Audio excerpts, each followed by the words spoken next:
recording, and do we want to start streaming too? What? Are we doing this podcast now? Yeah, well, I thought that was the plan, wasn't it? Yes, I am just double checking before I start putting anything on a stream, because I'm recording and then streaming it, and I've started recording already, but that's not that dangerous. So, okay, that's not good. Oh, there it is. Okay, nice. I was wondering where that file went.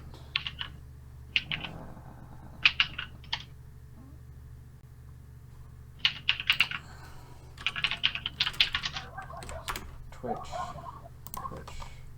and then could you speak? I'm running to you. Sure, I'll speak all you want. I am speaking. This is speak, sprechen, and all that good shit. Okay, nice. Thank you. I had a problem in the last recording where the other guy was much too louder than me, and so I had to turn down the volume. And I also need to move my mic because it's definitely not in an adequate location. There we go. Okay, well that made my volume a lot higher and better. That means you can speak again. I will keep speaking. That is fine. I speak like a normal human being. Nothing odd about my speech pattern. Okay, that's fine. You don't have to do more than that. Thank you. Thank and you. Then I will start the stream. So, welcome to Unprofessional Conversation. Today we're just gonna talk about the Satanist church. Isn't that what it's called? No, absolutely no, not. No, Satanist temple. There we go. Yes. Thank you. Huge difference. Thank you. Yes, I do mix things up. It's always when I click record that's when stuff starts going wrong. So, what's the name of the channel you're on? The channel? Oh, it's just called Nicholas Solver, with a CH and no space before the Solver. So, I should probably throw up something like this instead of having my actual background, and then just do. I usually edit this out in video, but then I can't. There we go. Isn't there a view actual size? Where's the big size photo thingy? There. There we go. Nice. So today we're just going to talk about some of the ideas of the Satanist temple as a kind of, in my imagination, a larger discussion on religion and science. But we'll see how far that ever gets. Now I'm here with a friend of mine who, from what I understand, is kind of a, for lack of a better word, believer in the ideas of the Satanist church, the temple. Sure. Yes. You want to do an introduction of yourself and maybe the ideas of the temple? Well, sure. I don't know what to really say about it. I simply another human being that follows all the thoughts of the temple. It's not so much a religion as it's just a way of life or a thought pattern, really. Yeah. Yeah. So, yeah, no, one of the qualities of the temple is that it's secularist, meaning that it doesn't really care for the whole religious idea, which is understandable in some sense, obviously. Am I right? Anything I say I would like confirmation on because my knowledge is not as deep as it should be. I will need you to repeat that, please. Well, okay, so brain. Basically, because one of the qualities of the temple is that they're secularist, meaning that they don't really like the whole religious thing, right? Uh, I don't know if it's as much not like as it's opposed to, or Yeah. somebody who. Well, it's not necessarily that the temple and those within it hates or dislikes religion. It's more of the organized religion where religion is used to take advantage of people and used to oppress people instead of lift them up. Yeah. I think we can early establish something I see a lot of people having this conversation is that they want to divide religion and belief, right? Where they call belief the basic personal version of religion, where like you can believe in God, right? But if you're religious, then you're within the organization that the church has, right? And you're not against the belief, you're against the organization that the church has because it tends to produce things like either dogma or manipulation of people, and on and on and on. Exactly. Yeah. So, yeah, no, definitely. Yeah. It's also not necessarily just the separation of belief and, well, structured organizations like that. It's also about separating religion and politics, especially. If you ask me, there's there's no space for religion in politics. It makes people vote simply on a person based on their religious alignments, and it's, if you're asking me, it's borderline corruption. Yeah. No, I'm kind of a slightly different perspective on that actually. Or I used to be almost on the same perspective as you, but lately I've been changing it a bit because I've been starting to see religion more as less as this kind of this construct of an imaginary idea, which is what I usually used to see it as, or this hypothesis of a possible future, and more as an attempt at articulating ideas and maybe quote unquote truths through a much more subjective means, right? And and I feel like the fact that religious ideas, or that the religious ideas in modern society has sustained themselves for as long as they have shows that they have some sort of integrity to them, right? So Sure, by all means. yeah, and so for me, it's the kind of thing where it's like there are very many things science don't directly understand, right? We Yeah. could say that like our understanding of ourself and our brains and how we function is well not minimal, but it's a lot smaller than it would need to be, right? And so let me see here.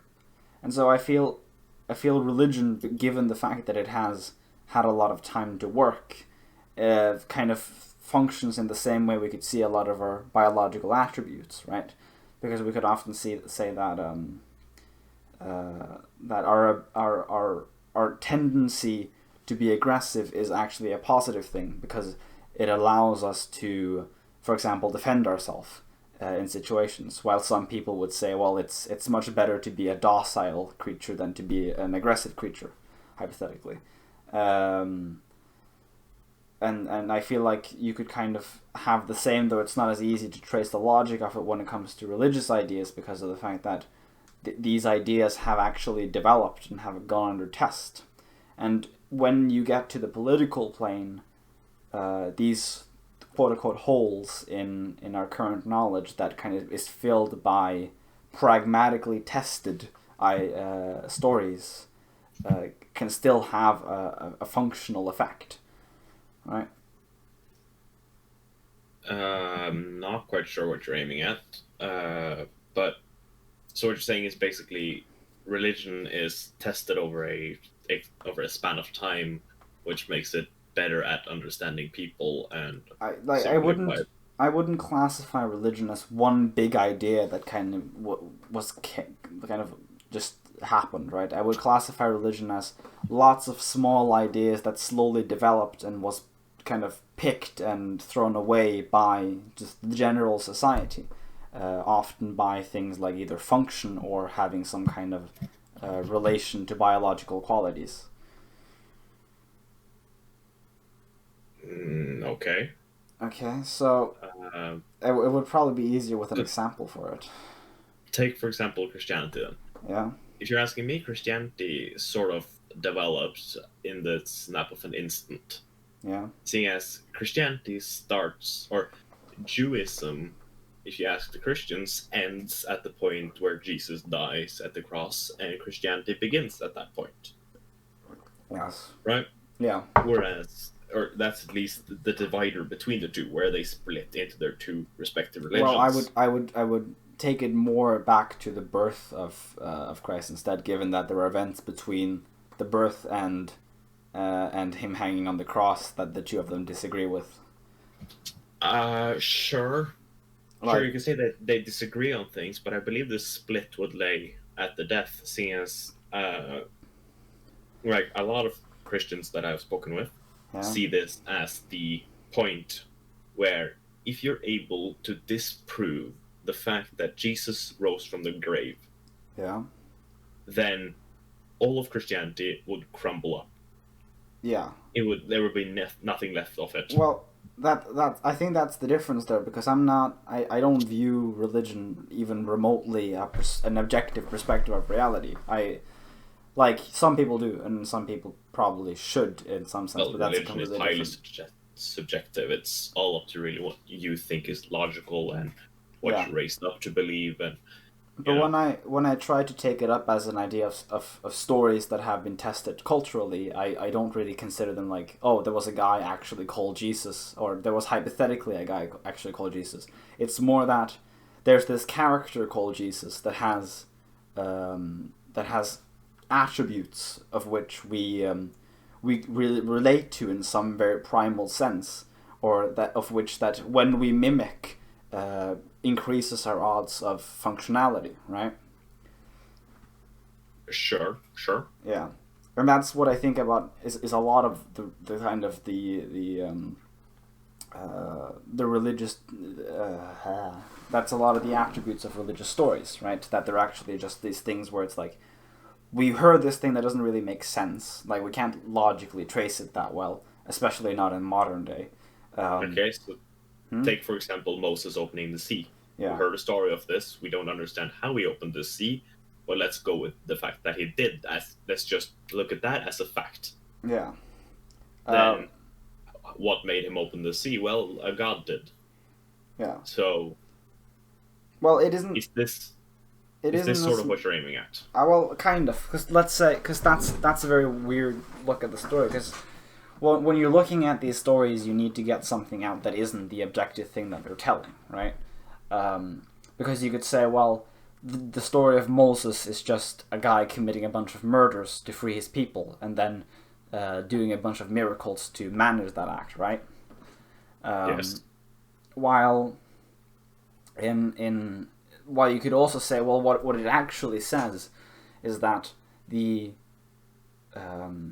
moral horrificness that comes with committing the sin of having slaves, for example, is so large that it has consequences for the generations beyond you. Let's say with killing all the first generation children, right? And it is so morally wrong that the universe should, in this example, break its laws to stop it from happening, right? And I think a lot of humans could relate to this, because I think a lot of average human beings, at least, would like there to be some kind of universal piece of, or some universal law that says the morally good is a piece of reality. It's something that should exist. A piece of universal ethic. Yeah, for example, intrinsic ethic, as they say, instead of instrumental. Yeah, sure. Yeah. Sure. So that's kind of what I feel like. That's just a very loose interpretation. There's obviously theologians that are far better than this at me. Yeah, we're just two dipshits shooting shit. Yeah, which is what this entire podcast is about. Yeah. No, so that's kind of my idea with it. It the reason it lives is because the interpretations you get from it, the interpretation the average person gets from it, actually makes them take qualities that makes society work better, that makes them more likely to have a good life. And since they took a quality and they got a good life from that quality sticked, and they taught that to their children. The same way in evolution, if we get a good ability, it will stick and it will continue through the generations. Yeah. Okay. Sure. And so, yeah. If that's the argument, then, for example, what's the argument that beating your wife led to a better quality of life for your children? Where are all these horrific things that the Bible defends? Well, do they make life better? That's what's so fascinating about this perspective that I'm trying to understand here, is that that's no longer relevant, because when you read a book or when you set up the idea that, well, you interpret the story in the way that makes you the most happy, right? That gives you the most functioning qualities, right? Then all the qualities that suddenly don't work functionally anymore or at all are suddenly some other qualities or just gotten rid of, right? And you could say, well, because your argument in my head now is that why is there still pieces of things saying you should beat your wife in the Bible after such a long, if it has this selection process, right? Yeah. And that's because the people who actually use the Bible, or the people in societies where this isn't, this is something a bit controversial to say, but this isn't quote-unquote positive, or doesn't have some kind of positive acceptance or effect. In a more closed-down environment, are you talking about? Or, yeah? Why repeat that? In a more closed-down environment, where the Bible is basically forced down your throat. For example, yes. Or in a more closed-down environment where it's just normal to have a much more cynical view of females. Yeah, okay, sure. Yeah. Sure. So, okay, what is it? And so basically, and not even that, you could also just say, well, it's not really describing the fact that you should beat your wife, right? It's describing, I can't really, it's not an intricate story that I know very well, because that's the problem with very generalized examples in this situation, because if you're saying there's some kind of moral you can take out for the story, you can't just say, well, the story is about someone beating their wife, because then you've taken the story and you've taken out an objective thing, which is obviously there, but it isn't the thing that makes the story function. It isn't the reason the story is actually something people believe in, right? It's a separate thing, and that's why people don't see that story and think that. So it isn't the important part, it's just a footnote. Yeah, and it's obvious an abusable footnote, which we see in society, and one of the important questions to this perspective is, well, how many are actually of this perspective? How true is it, right? Because if the 90% are the way I'm saying it is, then it isn't really a problem, right? But if only 10% is the way I'm saying it is, then it's still a problem, right? By all means, sure. Yeah.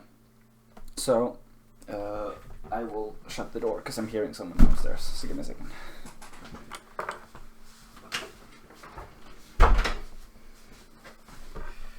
Okay, so basically, it's hard to take the beating your wife thing, right? And even then, you could say that, well, you could take it more as a history of how morals developed, instead of a kind of a show of how to act. The same way we keep history, but we don't view it as a way to be, right? We view it as a lesson of what not to do. For example, if you beat, I don't know, it's hard to say. Well, yeah. That will happen a couple of times during this podcast, by the way. Yeah. But that's fine. Yes, siblings are fun. Yes, they're very fun. So, well, sure. Yeah. The thing is, when you said the way that morals have developed, but you said it in a very final way, as in morals are finally Oh like, no, fully developed. not in any Right. sense. No. Yeah, because that's the thing. If you look at the Bible, it talks about what was it? Some children made fun of a man's bald head in the Old Testament, yeah, and God, I think, sent a couple of lions or a couple of bears. I can't remember, something like that, after them. yeah, Which, in my opinion, morally gray zone, definitely. yeah. Also, don't open your OBS on screen. I For the realize love of God, don't do that.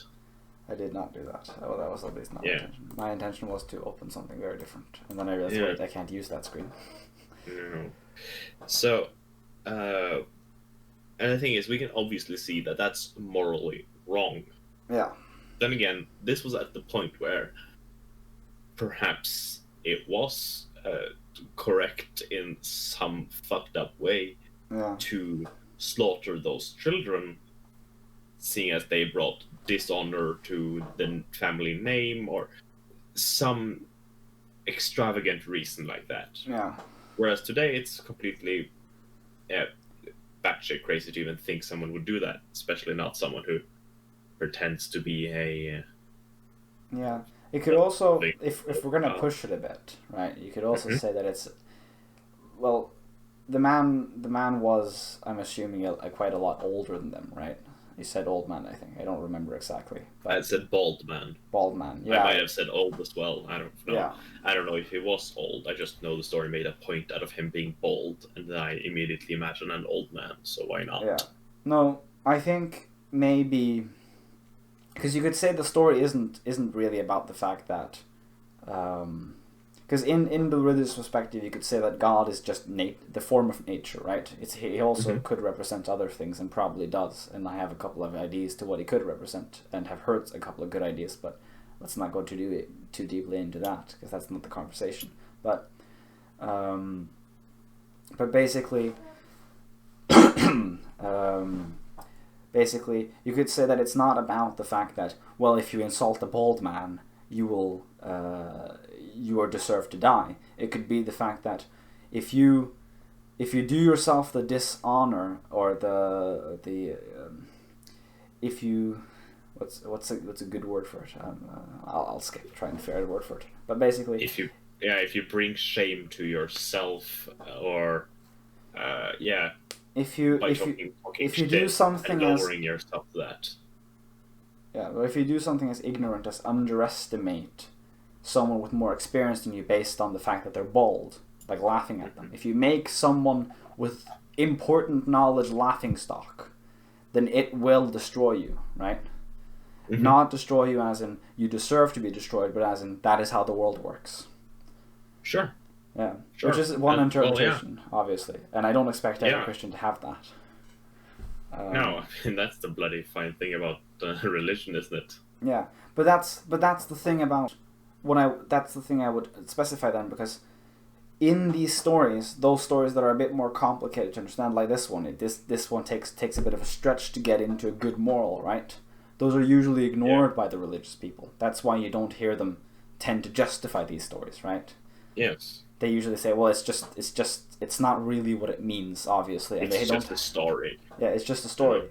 And people talk about how Yeah. Old Testament God was cruel and unforgiving. Yeah. Then in the New Testament, after his sacrifice with Jesus, he's all accepting and all loving, and you just have to ask for forgiveness. Yeah. So that it's essentially two different gods we're talking about. Yeah, and I think the best From way their of structuring that is to disrepresent them. One is a representation of the cruelty of the universe, and Okay. one is a representation of one is the constructed idea or hypothetical idea of the the opposite of cruelty of the universe, the benevolence of the universe, I would guess is a nice word. Sure. So, and these are a bit more complicated ideas, and I don't think the average person are capable of extracting them. Well, I'm capable of extracting them, so maybe the average person is. But some of the more complicated stories, the average person, including me, isn't capable of extracting, and so they ignore it, they skip it, and the stories they are capable of extracting, the things we hear over and over and over again, like God's good, God's forgiveness, love your neighbor. Yeah, things like that. Those things that people understand, that are plain and easy, that's what they extract, and they leave behind the things that sound bad, that they can't interpret into something good. And that's what I feel religion does. Like, some of these things are complicated, and they're only to be read by the clever and the wise within the subject, usually, for example, a priest or a theologian, right? While the simple things are extracted by the simple people, and then that produces yes, I do love articulating myself, and that produces good results, because because it is subjective, it is plausible that you can only subtract positive fact, which is also what people dislike. It's also usually an argument against religion, the fact that, well, you only extract the positive things from your belief, then how can you believe in it, right? But that's the good quality of it. If you cherry pick, then do you actually believe in it? Yeah, well, that's the thing. It's not a discussion about whether it's real or not. It might be to some, but that's not how I view it. It's a discussion of whether it's functional or not, right? And yeah, I mean, personally, I couldn't give a shit about what religion is correct. It's just what makes you live your life in the morally best way. Then you come into what the fuck is morally best way. Yeah. For me, it's personally making it the best for me and my people, those around me. Yeah. Whilst for another, it might be to take a bullet for someone. Yeah. You know? No, because for you have a very kind of what one would call stable morals, or semi-selfish morals. There's an actual word for it, but basically. Oh, yeah, sure. I could have egotistical morals. Yeah. Sure. No, there is a word for it where it's like you divide morals into categories of ego kind of morals, and then very not self-serving. There's the opposite of ego, and then one in between. And I think you're a bit in the between, where you're like, there are things you need to be egoistic about, and there are things you need to be selfless about. That's selfless. That's the word. Obviously, I'll be selfless with my loved ones. Yeah. The ones I spend time around, and the ones that I, have feelings for, not necessarily sexual or anything like that, but like a family or friend. Yes, I do find that the people I have a podcast with have a strange tendency to, when mentioning feelings, specify not sexual. Sure. I mean, yeah, it's just sort of for me to care about someone in this part. I feel like it's important to specify that it doesn't have to be someone I'm in a relationship with. Yeah. It could be just, I would say, romantically then. Sure, you could say romantically, but like, Yes.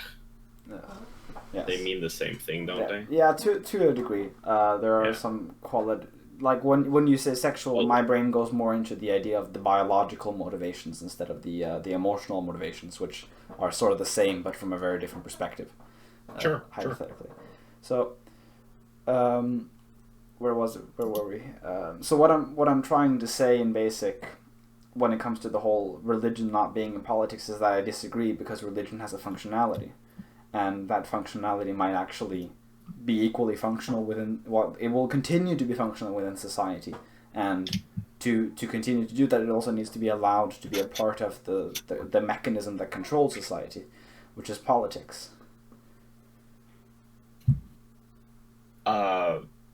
Okay, sure. Yeah. I obviously disagree strongly with that. I do see where you're coming from, but I don't think religion needs to be something at the forefront. I have nothing against religious people being in politics, but the fact that, take for example America, where you, for example, as far as I know, you can't be president unless you swear on the Bible. Yeah. And that there's this whole God save the country, God save the Queen. You're not required. I don't think you're required to swear on the Bible, because it says in the Constitution of America that the state shall have nothing to do with religious affairs. or not something along those lines. It's a very Does it? It's like America's Constitution has a very, very clear thing that says religion and the government should not intertwine. Right, that's one of the most clear figures, and that's despite all the grounding fathers being religious. It's just they were very aware that once those combined, it might become very chaotic, which is a very separate argument. But I guess they do swear on the Bible a lot, but I do think that's more of the fact that you have to swear on something quite close to you, and given that the population in nearly every country is about 50 to 60% Christian, in every Western culture, in nearly every Western country at least, then it just tends to be the Bible. Sure. Yeah, that's the thing that actually, you know, has meaning to people. Yeah. So, you know, it's still a way to almost smuggle religion into politics and the system. And sure, this is obviously a nitpicky example with the Bible and all that. But let's take another one where you have, for example, churches sending out letters to their members, I suppose, telling them how they should vote. Yeah. That is one thing. Like sending them copies of example ballots, which is, it's borderline voter manipulation. Well, kind of. It very much depends, because any organization can do that, and it's kind of viewed as on the edge, but still okay in a sense. Yeah, obviously it's not illegal. Yeah, at least I don't think so. I'm no lawyer. Yeah, let's say I got very popular as a podcaster in an extremely hypothetical scenario, right? And yes, and I told all my viewers that you should definitely vote for this guy, right? Which, let's say it's in the Trump or it's the current election. I say you should vote for Trump, right? Yes. Then then I give a lot of explanation for why you should vote for Trump. Then no one would, you know, chastise me for that. No one would say, "Oh, he's evil for telling people to vote for someone." No, because you're not a religious head. No, but the thing is with religion, it sits so much deeper in people.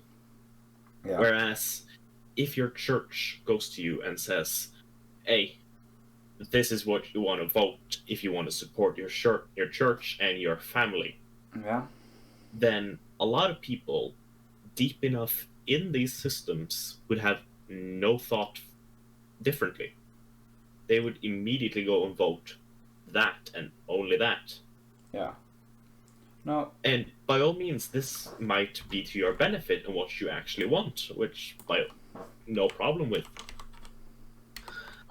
But at the same time, shouldn't you make up your own mind about it and not let somebody else choose what's best for you? Well, that's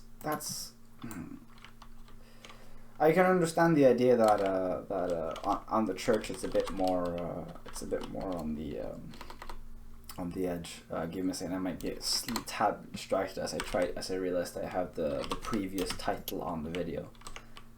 No. So I'm just gonna update that. Have the information there. So no, I can definitely agree on the idea that in a religious community there's a lot more pressure and there's a lot more obedience, if for lack of a better word, and so there's definitely dire consequences to it or bigger consequences to it. But I don't. Well, because you could say that a person who's in the church, for example, right, who gets a letter from the church saying that, oh, you should vote for this person, and here's why, and here are all the qualities he follows that relate to the church, and since you're in the church, you must follow these qualities, right? Then, if that person agrees, I'm not particularly inclined to say it's because of the fact that the church has any, or in the majority of cases, that because of the church or the religious organization has any kind of hypnotic hold on them, right? I feel that hold they have on them isn't something that only churches and religious can do. It's something anyone can do to that person. It just happens to be a religion, right? I feel like yeah. Well, it's not necessarily the person. It's more of the whole. You have been in, or now I'm speaking obviously broadly, but Yeah. You've often been in this environment your entire life. Yeah. So it's really easy to just follow what you've always followed. Yeah. Right? If your family always vote, let's just say they always vote red. Yeah. Then chances are you will also vote red. Yeah. This is obviously a lot of people choose, no matter what the fuck their families vote something else. That is not saying all people are sheep, not saying all religious people are sheep. No. Okay? But Please don't kill me. It's fine. No, I get what you're saying. I just don't see it as a problem in any sense because of the fact that how do you say this? Because there's a slight discussion we have to have there on how much of it is sociological and how much is not much of this is biological, right? How much of it is a biological quality within that human, how much of it is a sociological learnt thing by the human, right? And given that it's so consistent, I would assume that it has a lot to do with biology, and I would assume it's quite common biology because it seems like a functional perspective to have, to follow the pack to a minimal degree, right? Sure. I mean, it's safer in a pack. Yeah, so that's one of the things that makes most of our evolved qualities pack related, right? But yeah, so articulation. So I don't feel like that's a problem that arises based on the church. It's a possibility. I don't have the evidence for it, or the evidence against it. But if it is a biological quality, if it wasn't the church, it would be something else, right? Yes. And maybe not having the church would increase the statistical chance of it being, quote unquote, a free decision. But I don't see that having a big enough effect. I would rather just say that hypothetically, we have an instinct to follow the pack, and that manifests itself as following a religious organization in many situations. We have an instinct to divert from the pack, and that manifests itself as having differencing opinions to the family or the religion. It's a lot easier to discuss with a family member than it is to discuss with a religion, given that the religion is much greater than the single person you can actually discuss with, in comparison to a family. But I still feel that by the end of it, you're still using the same basic methods of finding who you're going to vote for as everyone else. It's just those basic methods are integrated into a religious place. So it's kind of the equivalent of you voting, but just on a religious background instead of the background of the temple or whatever background you want to assimilate your voting with, or your perspective on things with.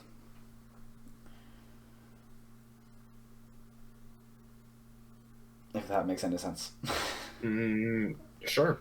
I mean, you could always make the argument that our need for a religion or a group to follow is biological. Yeah. Which I agree. And the fact that, or when you say that, if it weren't for example, the church, something else would take its place. Actually, and would I be allowed to straw man myself here? Sure, go right ahead. Yeah. So I just realized, because an argument is that one of the reasons religions can be persisting, one of the arguments that are commonly used for religious persisting, is that it uses, psychologically manipulating techniques to spread, like some people say, a virus, right? And you can obviously say that if religion spread this way, and if it's caused this way, which is a valid hypothesis in my opinion, to equally valid as the other hypothesis I gave.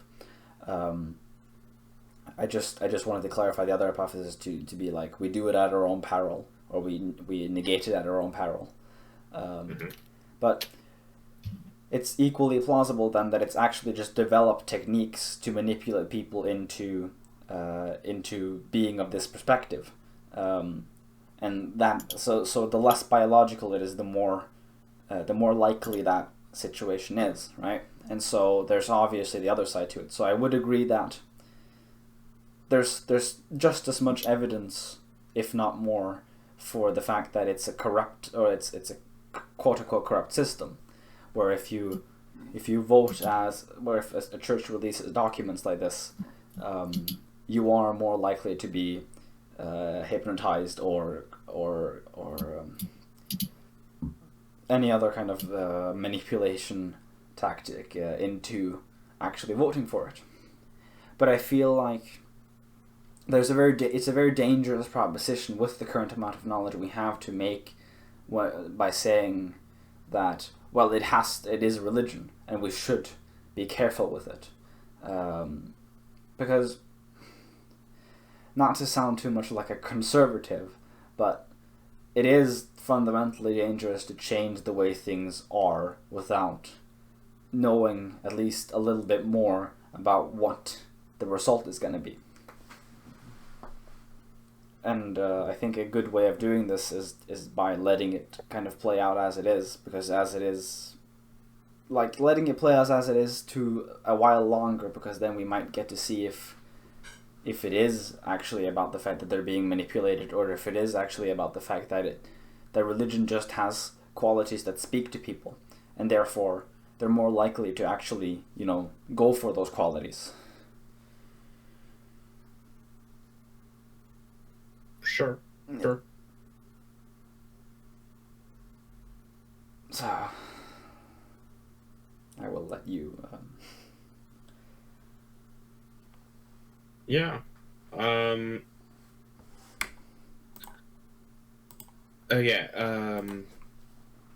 So you're saying that no matter what, there will always be some form of religion in one form or another, right? No. I'm saying that it's equally plausible for religion to be based on a methodology of manipulation and corruption, as it is for religion to be based on a structurally good and a structurally a kind of an evolutionary way of creating functional ideas, right? They're both equally plausible theories, and therefore assuming it's only one of the theories, which a lot of people within my own community does, or our community does, at least the typical ones. I don't know how much the ones high up in the community do. It's a dangerous idea because it discounts the positive hypothesis on it. Okay, so that either, as you said, religion is sort of like a virus that takes you over. Yeah. Or that religion is something that is simply crafted among people instead of something that... crafted by society, in a sense. Yeah, something that's crafted by people instead of for people. Yeah.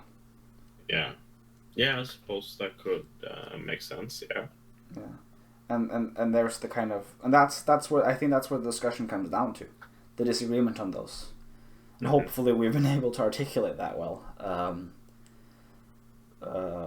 Yeah, I don't know about that, man. Yeah. I for one, am horribly disoriented right now. Jesus Christ. How so? Tired? Yeah, that and just everything's a bit all over. Yeah. Yeah. No, I spent such an enormous amount of time thinking about this the last year, and it gets more and more complicated. Yeah. I've been a bit too preoccupied with focusing on getting out of bed. Oof. It's my God. Well, that's also the thing that kind of religious qualities might help you with. Though the rule generally is, I think the rule generally is that when you are in the perspective we are, where it's nearly impossible for us to convert into viewing a religious perspective as truth, you can't do much about that. No. The thing Sort of the argument with, if you're going to understand Christianity, you have to believe in Christianity. Yeah. But somebody with our mindset, or our upbringing, I suppose, Yeah. would be, it's impossible for me to believe in something if I can't understand it. You could say, and this just creates this paradoxical time turner. I wouldn't say understand, because you can obviously have a scientific understanding of it, or a psychological understanding of it. I would say you need to believe in it to believe in it, as in you need to believe in it for the qualities or the arguments that makes you believe in it to work. Yeah. So, I suppose. Or you need to be of a very... You can't have as critical of a thought process as we do, right? Assuming that our thought process is particularly critical. So yes, that's an interesting topic. Yeah. And it seems that you're not kind of pushing the other idea, which means you slightly understood the arguments, which is good for me. That means I did something well. Yeah, you did. Yes. So the Satanist temple, yes. Yeah. Now let's get back to that, because this was a very different discussion, a very interesting one, obviously. But let's get a bit more back to stable grounds. Sure. So there's obviously some controversy around the Satanist temple. For example, I've told people that we're doing this podcast, and for the most part, they react to the idea that they very much assume that Satanist is a term for, torturing and stuff like that. And, like media would have you believe. Yeah. I would be very careful with the word media would have you believe. Common household media, as soon as it, and dogma and all of that, from the, 80s or 60s? Yeah. I can't remember. Where you had the Satanic Panic. Yeah. Flashy name, really like it. Where people looked at Satanism and thought they sacrifice babies, they kill for fun, they have rituals. And sure, there are probably some groups within the satanic community that would do this. Same as there is within Christianity, Islam, Judaism. Everybody has these things. Yes. They're called extremists for a reason. Yes. What? No? Yeah, no, I very much agree with you. I don't think that's where the misunderstanding comes from at all. Okay. I think it comes from the Christian perspective, on the fact that the Satanist perspective isn't, or that version of the Satanist perspective isn't based on the cramps. So no, but that Satanist perspective isn't based on the idea of being in a religious perspective, because when you're in a religious perspective, Satanist has a very different definition than when you're outside of it. Because when you're outside of it, you can try to construct a metaphorical definition, and that usually ends up with the rebelling against God, or the rebelling against religion, or rebelling against the dictator of the universe, right? Which is what I feel is more akin to what the Satanist temple wants to do, to rebel against the religious ideas. Yeah, it's sort of about you could really call it anything, and the fact that it's called the Satanic Temple is, from what I've gathered, in order to scare off those who aren't interested. Yeah. Because they don't want to be this huge thing that controls everything. Yeah.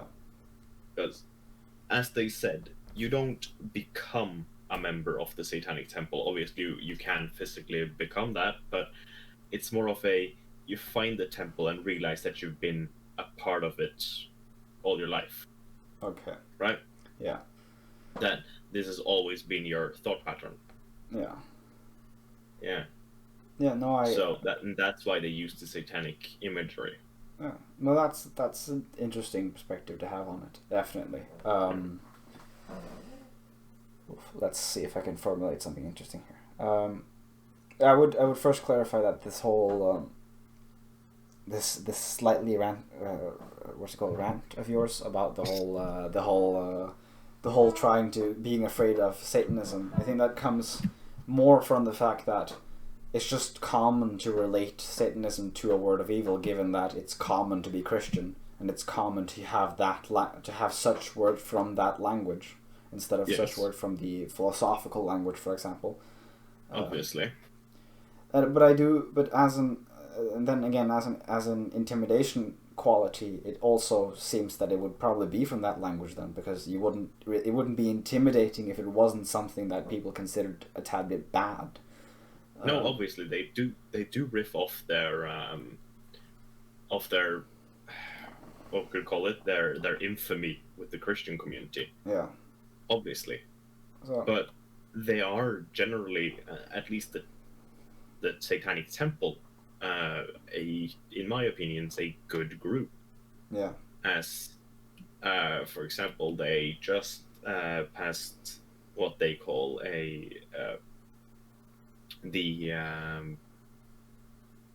essentially everyone's right to an abortion. Yeah. Example, whereas as long as freedom of religion is standing, nobody can take away anyone's right to an abortion anymore. Yeah. At least in America. Yeah. No, so to clarify that to any of listeners that might be on YouTube, if that ever happens, basically there's the debate that there's a lot of debates where it's like religious people should have the right not to do things that follow the general law of human ethics, or what is it called, law of human rights, right? For example, when you're becoming a doctor, you have to swear to heal anyone, right? But if you're religious, you can choose not to heal people that are transgender or gay or any of those kind of anything that goes against the rules of your religions. You can do that? Well, that's a case that they've been talking about. Jesus, that's fucked up. Yeah, and that's because that goes against your religious beliefs, and that's why I think that's where the Satanist thing comes from. It's because of the fact that, well, sure, okay, so healing a gay man is against religious belief. Well, denying abortion is also against religious belief. Now take that, bitches. Yeah. I think that's kind of where that rebellion comes from. That's why I think the Satanist church has a rebellious tone to it, because the people in it seems to be, not to classify too hard, a very rebelliously active group. They like to challenge the perspective of religions. Yeah, the temple takes pride in their stance against other groups who might front hate. Yeah. Whereas the temple has a really active stance against this. Yeah. No. Yeah. So that's kind of the thing. So it is an enormously good quality. Yeah. Especially to have something. Yeah. And look at their 7 tenets, for example. Yeah. There are 7 rules, whereas the 7th of them is basically, if you feel like anything that is in these rules are morally unjust, then do what you think is the most noble action. Yeah. So here are our 7 tenets, but if they don't really work, if they're immoral or not of noble pursuit, then look away from them. Yeah. Just don't do it. And I feel like that's where the Satanist temple has a nice little quality to it, because it's very much the way I described the hypothesis of religion earlier, the whole taking out the good parts. I feel like that's what it really tries to add, without having a lot of the dogma and contradiction of science that comes with some of the religious beliefs, right? It tries to replace and challenge the existing forms. And I'm not going to say it's particularly good at it, because it hasn't existed long enough that I think it can stand the test of it. or that it's stood the test of it. No, obviously, we don't know if the temple is fairly new. Yeah. So we don't know if it will stand the test of time or if it will grow corrupt. Yeah. We or don't know even if just the structure that isn't corrupt is even functional in relation to the way humans are built to view the world. Is the way they construct your ethics capable of producing a functioning society, especially because they're I'm gonna try to drag a slightly complicated example because I'm trying to write a slightly metaphysical story where I make God the subjective idea of what humans should strive to be, where it's the ultimate creator, it's the ultimate wise man, like he's the wisest in existence, he's the best at creating, he's the all-knowing, he's the moral apex, kind of, right? And and humans instinctively strive in a societal world. Like if humans exist in a societal world where there's a protected structure, we strive to become that, or become as close to that as possible, because having those qualities makes societal structures work well, right? Whilst Satan is the personification of things that are more often considered evil in societal structures, but good in tribal structures or in animalistic structure, kind of a Darwinist thing, where it's like it's the qualities, it's the things we personify as evil, like violence and lying and yeah, stuff like that. That these instinctually bad things, that is even viewed bad from a scientific perspective, that is the personification, and it kind of divides it into humans being in a desperate time where they need the primal mechanisms to survive, and humans being in a stable time where they need the newer and more subjective mechanisms to move towards a more stable and dynamic society, right? So one is, this is what you need to survive as an individual or as a pack. This is what we need to survive as a society. And I would say that the society idea is it's not solid. It doesn't exist. It's not primal like the devil idea, because it's new. It's only existed as a biological, or as a kind of a biological phenomenon or evolutionary phenomenon for a couple of millions of years. Because society hasn't been as well structured as it is now, and as it has been for the last couple of thousands of years, ever. And societies hasn't really existed in any large degree outside of humankind. So it's kind of an experiment. And we haven't existed this way long enough to develop any very solid and primal instincts, in contrary to the instincts that we have, the animalistic instinct that we have, that have existed for millions and billions of years and evolved, and you can see them in every animal, and they're just kind of prevalent in the nervous system and the way of acting that every animal has, because they're functional and they're primal, right? And that's kind of where I try to divide it, and I feel like Satanism does the fault of relying a bit too much on the idea that these primal elements are what we should go by, and I feel like it's important to not ignore them, and that's also a quality the Satanist temple has that's positive. But I feel like it might also ignore this personification of God that you have, where it's all about, building up society together, and the Satanist temple does this a lot more than the Satanist church ever did, from what I've heard. It's moved more towards. The church is all about the survival of the fittest. Yeah, it's whilst like the temple is building yourself and those close to you up, and helping and being as be morally kind as you can. Basically fighting for everyone. You have this old, I think it's Chinese something, where or no, I don't actually fucking know where it's from. Where you have the whole they came for this group, I didn't give a shit because I wasn't part of it, and they came for that group next, but I still didn't care. And then afterwards they came for that group, but I still didn't care because it's not me. And then they came for me, but nobody said anything because there was nobody left to say anything. Yeah. Sort of where that's the thing the temple is trying to work against. Whereas personally, I'm not homosexual, but if someone were to attack homosexuality or their right to be so, that would be something I would do my best to stand up against. Yeah.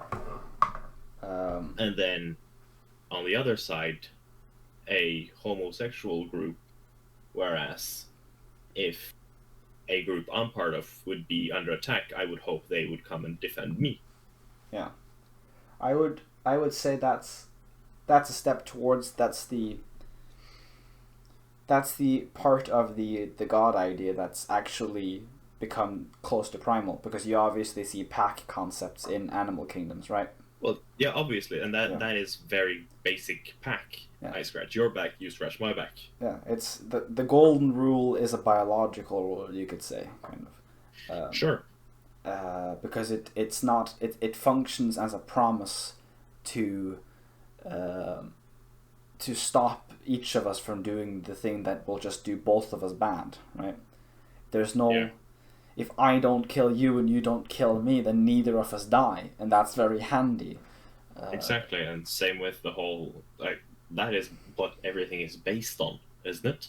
That take our basic laws, like as you said, murder and theft and generally just shit we don't want to happen to us. Yeah. We all agree on not doing it.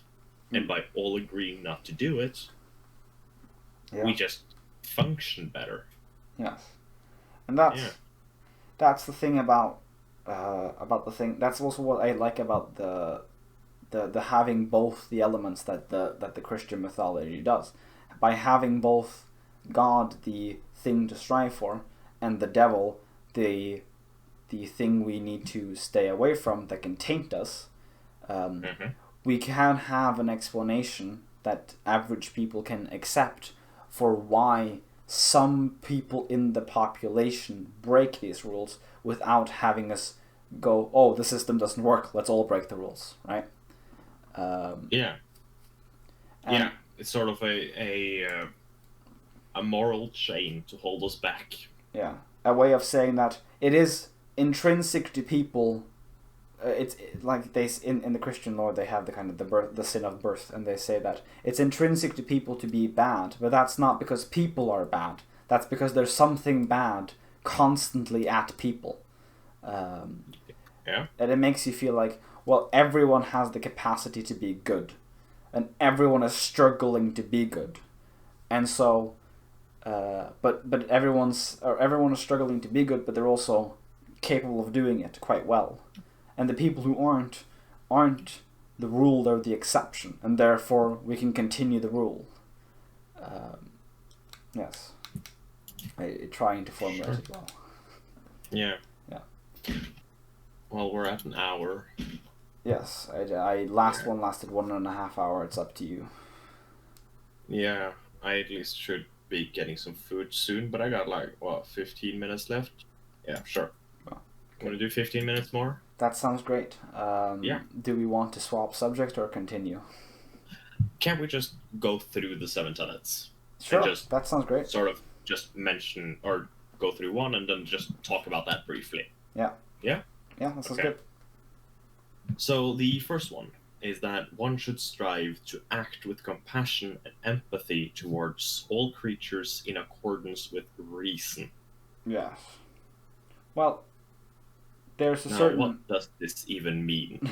Basically, what does it mean? Are you asking that philosophically, or are you asking that generally? Generally. Yeah, okay. Just no deep shit. Just what the fuck does it mean? I would say a very clear way of saying is that is that acting with compassion, as in kind of following the golden rule, is all should be your default setting, and then once circumstances evolve to make that harmful to you and your closest, then release the devil, like release the principle I described as the devil. Release that primal instinct that says, no, I'm going to be selfish. No, I'm going to protect my pack, and I'm going to destroy that thing which is in my way. Sort of help everyone, but the day somebody asks for a gun that they're going to shoot you with, don't give them the goddamn gun. Yeah. You know? Or even obviously take put the on gun. the yeah. Sort of if you have a certain amount of food and you and your family need that, or you're going to starve. Yeah. Let's just say that's a fact. If you do not eat that food, you're going to starve. Yes. But there's also another dude who you have no acquaintance with. knowledge of, acquaintance, anything. Yeah. He comes up to you and says, hey, could I have the food? I'm hungry. I'm also going to starve. What are you going to do? You're going to eat the food with you and your own people? Or you're going to cut it and share starve? It. Yeah. That's kind of the thing. It's the balance where if you know you can all survive by sharing it, then share it. But if you know you can't, then don't, because it won't help. In this example, by sharing it, you would all die. Yeah. So you could either give this one person all your food, or you could share it with your family of, let's say, 4, and you could all survive. And even from an evolutionary perspective, it makes sense that, because we're not used to being in desperate situations, because we're living in an enormously stable society. But if we were in this situation hypothetically, well, it doesn't seem enormously stable, but it is fantastically stable, and I think you're very aware of that. Yeah. It's as Jordan Peterson tends to say, a popular guy on the internet. It amazes me that the society we're in doesn't collapse every day, or not in those exact words, because it's an enormously intricate system, and parts of it are being destroyed constantly. It's just there are always people there fixing it, regenerating it, right? Yes. Could you just give me 30 seconds? I'll be with you. Sure. Now there be silence. 30 seconds of silence. It's not really silence, 'cause I'm sitting here singing about the non-existence of silence. That's the silence. Yeah, no, that was as long as I could take that song. Yay. Silence.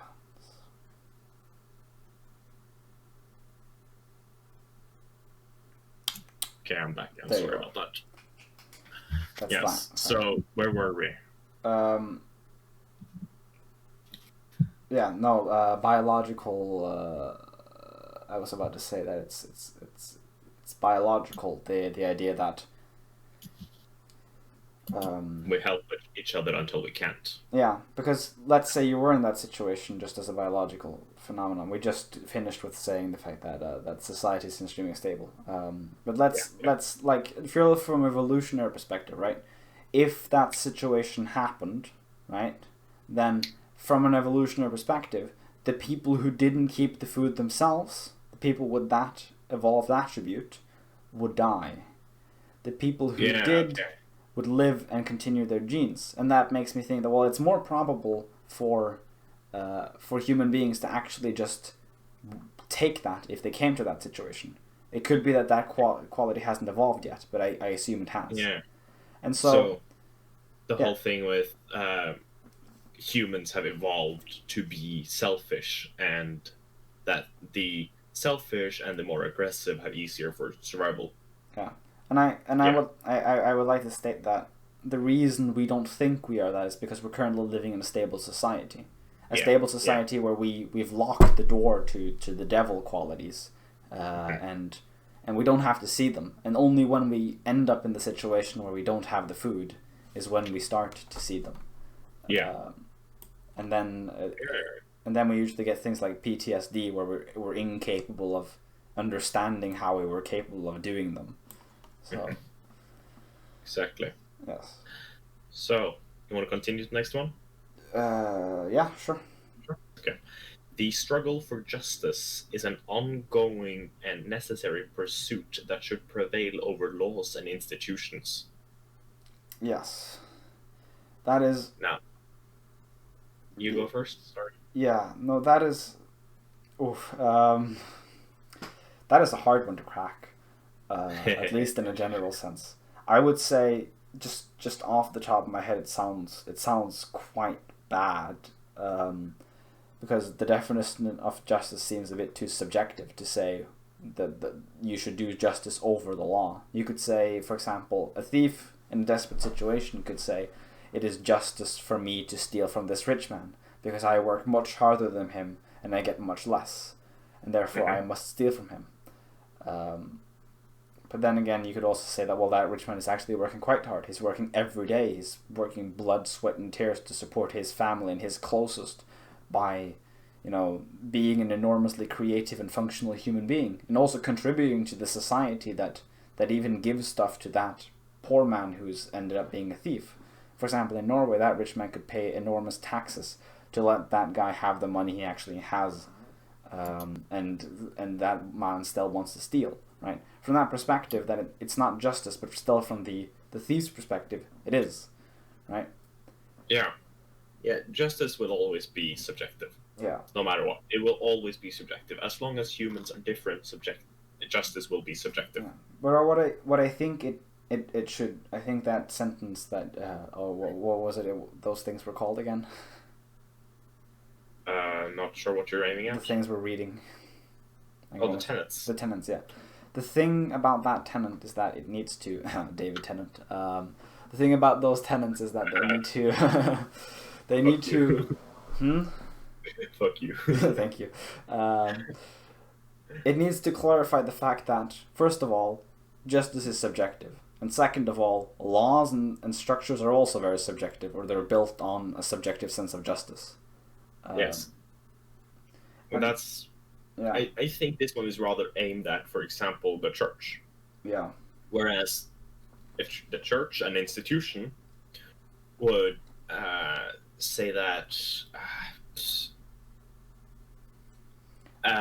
AIDS is bad, but not as bad as condoms. Which is a direct phrase, or not a direct phrase, but something the Pope said once. Really? Yeah. Man, that's fucked up. Well, yeah, for example. So, what really is justice in this scenario? Yeah. And in that scenario, you could say, well, it's in... From the godly perspective, and from the institution perspective of religion, it is injustice to use a condom, right? Because... because of the fact that, from their perspective, you shouldn't get AIDS, because you should get married and only have sexual relations with that person, and that way AIDS can't spread, right?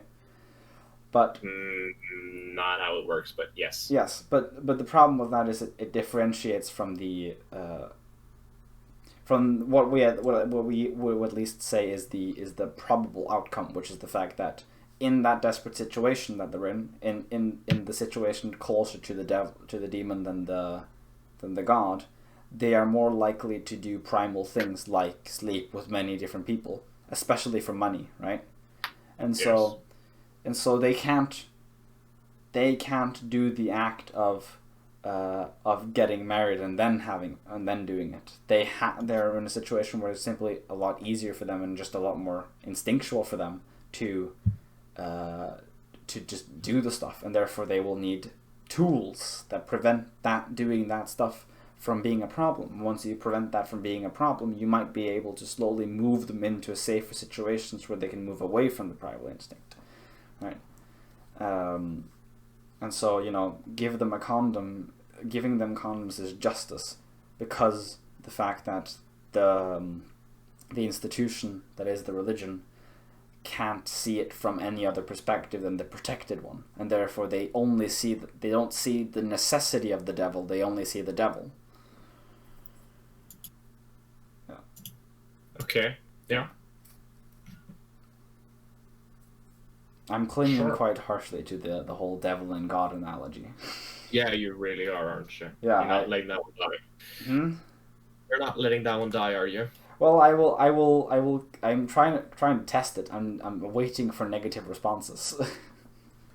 Well, yeah, I don't think you're going to get negative responses to it as it works. It's just a lot of explaining to get it to work when you Yeah. could just use more of a common phrase. But Well, that's you do you.